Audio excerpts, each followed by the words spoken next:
What? No, it gets better. He's a missing FBI agent.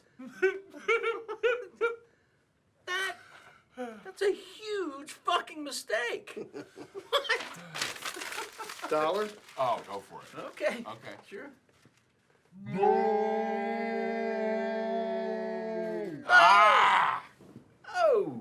What's up, everybody? Greg and Ryan here again, and we're doing the breakdown for Twin Peaks: The Return, episode 13. Now, before we get started, make sure to hit that subscribe button. There's some other great things on this channel, including breakdowns of Game of Thrones, Preacher, and Rick and Morty.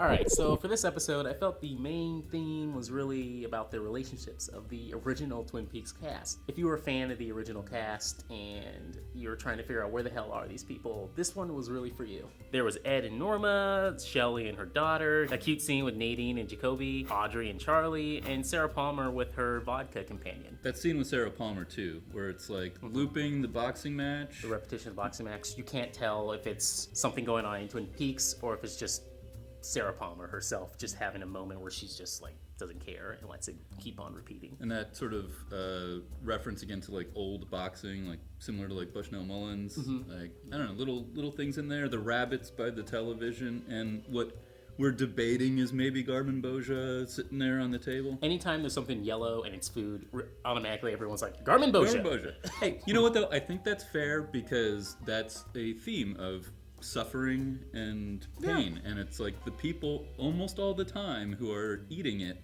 whether it's actually creamed corn or whatever, are people who are suffering. We saw that with Ed at the end, we see it with Sarah Palmer, and I'm sure there's something dark with Chad from a few episodes back.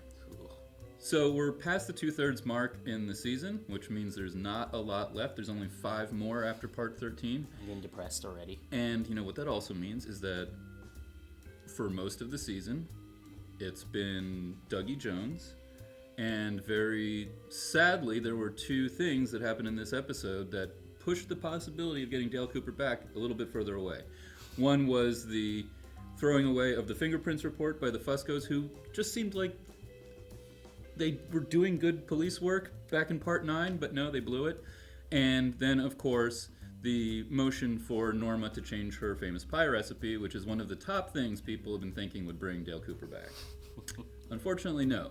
But that means that it's also probably a good idea for us to get into our favorite segment, our weekly check-in with Dougie Jones. Let's do that. This episode starts off with an amazing Mitchum, Dougie, Andy's conga line where Anthony figures out that he's truly screwed.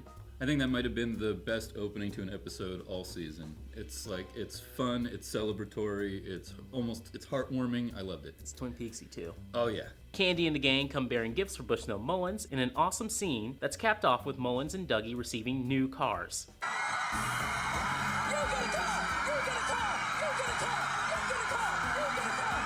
From there, Anthony runs into some Duncan Todd allied dirty cops, which one of them's played by Deer Hunter and the Thin Red Line star John Savage. Apparently, Anthony's looking for some poison. Once again, the planning that has gone into the assassination attempts are comically stupid at every face. Anthony could take Dougie to the stairwell somewhere and push him down the stairs, and that's it. That's the end of it. That could, yeah. The next day, Anthony takes Dougie out for some coffee with the intention to finally get rid of Todd's problems by spiking the coffee with poison. Of course, this plan fails when Dougie is transfixed on Anthony's dandruff. Gross. Somehow, Anthony gets the feeling that Dougie is onto him and he can't take it anymore. Oh, God. So sorry. I never meant to hurt anyone. This is capped off with Anthony agreeing to testify against Duncan Todd in court. Now, we'll see if it actually goes that far. Duncan Todd may just have those dirty cops take care of Anthony. Right, I don't really see like a lengthy courtroom drama fitting into the last 5 parts of the Spin-off. I do want to add though that Tom Sizemore is freaking great in this episode. Like the whole time I think we've been sort of thinking like, what's he doing here? What's he doing here? And then he brings it in. His meltdown is delicious. Dougie saved my life. Thank you, Dougie. Thank Dougie. It's been a little while, but after a few episodes without him, we finally returned to a solid dose of Mr. C. First off, we're in western Montana, which means Mr. C is drawing ever closer to Twin Peaks. The sequence takes place in a large empty warehouse, recalling Reservoir Dogs, that belongs to some sort of a narco-syndicated gang whose hierarchy is determined by arm wrestling. Here, Lynch's absurdist style is in full effect. There are a ton of gang members, yet there is nothing else but space. There is no product or weapons, no stolen goods or large quantities of cash, the tropes of organized crime. This could easily be Lynch continuing to toy with the professional inadequacy of his criminals. Of course they're none of those things because they are completely incompetent. What does that accountant even need to account for? Do you need any money? No.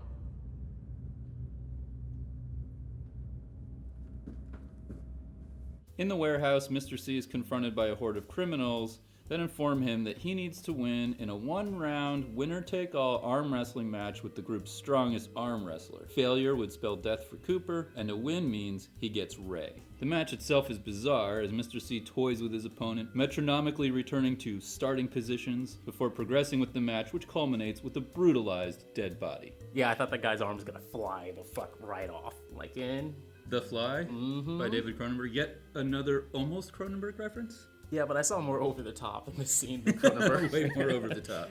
Again, recalling Reservoir Dogs, the scene concludes with Cooper interrogating Ray for information. We learned a few things here. Ray was given the Alcave ring to put on Cooper after he was dead. He gives Mr. C the coordinates from Hastings' secretary that he's been looking for. Tells him that Phillip Jeffries is at the Dutchman's and that they want something inside Cooper. Obviously, I think Ray is talking about they wanting Bob, which has been alluded to in like previous conversations. But if this is tying Phillip Jeffries closer to the Black Lodge, then the question is, what is the separation between the Black Lodge and the Woodsmen who are clearly backing Bob or Cooper? Again, we have to address the fact that Richard was also in this scene. What seems to be a look of recognition on his face. I mean, there's something there. Yeah. Might not be a father-son thing, but there is something. And speaking of references to Tarantino and Reservoir Dogs, there's also a scene where Chantel and Hutch are driving through Utah, and they're having this like perfectly, Tarantino-esque banal hitman conversation about Mormons. Yeah. And I actually really like that what we're getting as part of this series is that Frost and Lynch are incorporating their appreciation of Tarantino into their American Gothic style. Next up, Wendy's. Now, in a quick yet charming scene, we get Nadine and Jacoby meeting for the first time, apparently, in 7 years. Yeah, this was a scene that was meant to happen. Those drapes are completely silent. This is my tribute to you, Dr. Ed. That scene was so goddamn adorable to me. I mean, just the blocking itself, you have the way the drapes are silently moving back and forth, you get the reflections of everybody and the lights. It's kind of awesome. I don't know if it's impending doom in the background there, but it's really, really cool. I think it might be impending doom. That shovel's going to have to get used on somebody at some point. Chekhov's shovel. Chekhov's shovel. Something else, though, that I'd like to point out is that, we do see, we'll talk about Big Ed a little bit later, but, Nadine and Big Ed were married. There's definitely a little spark between Nadine and Dr. Jacoby. And we're not actually totally sure what's going on. It's possible she got back together with Mike, so there could be like a Nadine love triangle, quadrangle thing going on here. Hopefully this isn't the only payoff we get for Jacoby and Nadine, but it could be. It's so sweet and nice. I'm okay with that. This is the last time we see those two. And let's hope that stays sweet and nice. This is the water. And this is the well. Moving on, last week we got a bunch of comments from you guys on YouTube and Twitter about the current state of Audrey Horn. Fools Caroline on the YouTube comment said, I read somewhere that Audrey is actually in a mental institution resulting from injuries sustained in the explosion. Evil Coop raping her, and Charlie is actually her doctor, and that's why she can't/won't go to the Roadhouse on her own. The contract they have is her institutionalization. Might also explain why Ben never talks about her and why the cops didn't contact her about all Richard's activities. I don't know, it kind of works. Now, are you going to stop playing games, or do I have to end your story too? Well, gentlemen, You had my curiosity, but now you have my attention. It's safe to say that something really strange is going on in that office. Audrey's frightened, hysterical demeanor, and the feeling that it looks like Charlie's trying to keep Audrey in that room. It's really tough to say it's all in her head and that she's still in a coma because she talks about Billy. We know that there's a Billy missing out there. Hey! Has anybody seen Billy? I don't totally subscribe to the therapist theory. We talked about how it seemed like, people, at least after the previous episode, were just trying to rationalize what they didn't want to believe might be true about Audrey Horn, that she's married to this guy and it's a miserable marriage. You want to believe anything else than the story we got out of her right now. And I think that actually this scene in part 13 actually gets weird enough that it makes the therapist theory seem too normal. And now it could be almost anything. She could be, trapped in another space, time. She doesn't know where the Roadhouse is. Seems weird. And almost everything that's said is a little bit confusing. George Fitzhugh in the YouTube comment said maybe Audrey is trapped in her own version of the Black Lodge. Sure. I mean, could be. There's definitely something that we don't have yet. In part 13, the Double R brought more disturbance to us than the comfort of its cherry pie and coffee. But before we get too disconcerted, let's welcome back Big Ed Hurley to the series. Big Ed is presumably the former husband of Nadine Hurley and high school sweetheart to Norma Jennings. Season 2 left us with Nadine getting back together with Ed, but it's clear that 25 years later there are still deep feelings between him and Norma. After a brief imposition by Bobby Briggs, a further imposition brings a businessman named Walter to Norma's makeshift office. Here we learn that the Double R has been sold out as a franchise and now has several locations, all of which have inferior but more profitable pie. Walter pushes Norma to tweak her famous recipe and to rename the diner with her name. It is clear that this is not the conversation she wanted to have. Norma, you're a real artist, but love doesn't always turn a profit. The capper, of course, is that Walter asks her out to dinner and she accepts, with tortured Ed Hurley observing from the background. Now I'm just expecting Ed to kick Walter's ass. I think we could see that coming. He definitely does not seem to be a content human being. He did not look happy. He looked very unhappy in that closing scene. That scene is so painful. And for everybody playing at home, that recipe change puts the chances of getting Dale Cooper back. Ooh. On the same note, if you're playing at home and you predicted a return of James Hurley, well...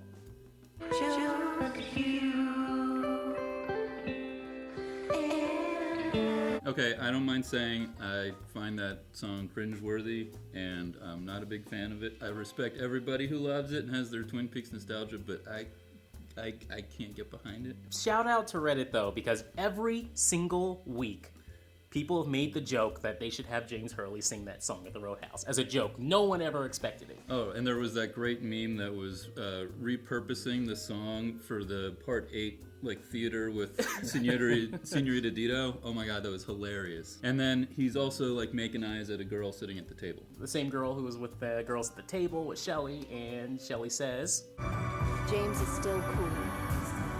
He's always been cool. All right, now let's get to some of the Easter eggs and a few other comments and theories we have to talk about. So we brought up everything on Dougie Jones, but we didn't talk about Sonny Jim's playset. Now the background music that plays in that scene is Tchaikovsky's Dance of the Swan from Swan Lake. So it's two things really out of that. You have the first with the Russian state-wide news organizations that would run this on loop during times of political change or upheaval, or also during when a leader dies. Until they figure out what they want to do, they would just play Swan Lake on loop over and over and over again. So something bad is going on if you're seeing Swan Lake? Yes. Also, the original plot of Swan Lake is about a woman who is captured by an evil sorcerer. Her only means of escaping is for a prince to declare his love for her. Siegfried the prince falls in love with Odette, but is tricked into declaring his love for her double, the Black Swan. When Odette and Siegfried realize they've been tricked, they kill themselves. The plot was changed in the 1920s. In this new happy ending, Siegfried battles the sorcerer and wins. Siegfried and Odette live happily ever after. That's actually interesting, though, that the original plot of Swan Lake actually has something eerily in common with the themes of Twin Peaks: The Return. Doubles. The other thing worth bringing up in that scene is the spotlight that's playing across the playground while Sonny Jim is playing, that sort of is a reoccurring motif throughout Twin Peaks. About Bob. And usually when you see a spotlight, that means ain't good coming. More foreshadowing for Janie E and Sonny Jim, probably. Bad stuff. In episode 12, we missed a little Easter egg on the monitor on Miriam's hospital bed. The doctor's name is Henry Lawson. Lawson is a famous Australian writer and bush poet. He's well known for his short stories. Lawson himself was a firm believer in the merits of the sketch. And then, something else from part 12 as well, where there was something that kind of went over my head, but Ben Horn is, feeling guilt about Richard killing, or almost killing Miriam, tells Beverly that he wants to pay for her hospital bills, and he completely forgets her last name, which I feel like is almost an in-joke to her last name being different in the credits and being different on the envelope that Chad steals. I want you to arrange to pay for all of Miriam. I don't even remember her last name, but they'll know who she is. They were like shooting the scene, and they're like, "Okay, these don't line up." Just say you don't remember. There's a nice little shout out to costume designer Nancy Steiner and the cool slip and fall claim open on Anthony's desk while he's talking to Duncan Todd on the phone. And finally, this isn't an Easter egg, but it needs to be brought up again. In the final scene, Big Ed's reflection glitches out. It's really minute. Yeah. You almost can't see it. It doesn't happen for any apparent reason either. Like, there's nothing motivating it. There's a car going by. The glitch happens right about as the car is passing. And it doesn't seem like it's a VFX fix for anything. It doesn't look like a continuity fix. This is intentional. It looks very intentional. In fact, you can almost argue that Big Ed was looking up, noticed that his reflection glitched too. And that is totally possible from the way he looks. His reaction seems like possible that it's glitchy. And we've seen, several glitchy type things throughout the show. Sometimes we think it might just be a continuity error or dealing with maybe a shortage of coverage, but this is an intentional one. You got the windows on the airplane, you got the doorknob glitch. Also, last week we got a hand glitch. Right, and actually, before we were really tracking these things, if you go way, way back, when Mr. Cooper kills Phyllis Hastings, her head glitches as she falls to the ground. So there's something going on. Also, speaking of things that can seem out of whack at times, is the timelines going on in the show. Yeah. And for a long time, I kind of thought that the different timeline theories didn't quite make a lot of sense. And in this episode, we got two specific references to time.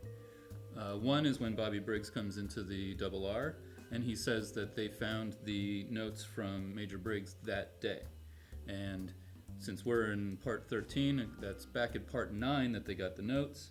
So those days lining up definitely shows that there's some weird things going on with time. And then also, as another reference back to part 9, the Fusco brothers lifted the fingerprints in part 9 and finally get the results back now. But the specific time reference there is that they also say that Cooper broke out of prison 2 days ago. So it's not so much that this is creating multiple timelines as it is tying a lot of them closer together, I feel like. And there's just a few hanging items that seem like out of place, like the popular question about what's up with the insurance man in the first episode. Yeah. We don't know just yet if they're going to really pull this back on us and have a whole thing where most of this stuff takes place in different timelines or not. We'll see. I don't think it's going to be that crazy, but I also don't think that you can say that the occurrences in Twin Peaks take place in one fixed separate timeline. And I think we're actually seeing, different scenes taking place at different times, and then of course people think there's something up with the Roadhouse. But we're going to go into that, actually, I think after the season is over and try and cover a feature that's a little bit more comprehensive. Thanks everyone for watching. Again, let us know if we missed anything in the comment section down below. And as always, you can hit us up on Twitter. Our handles are in the description. All right, guys. See you next week.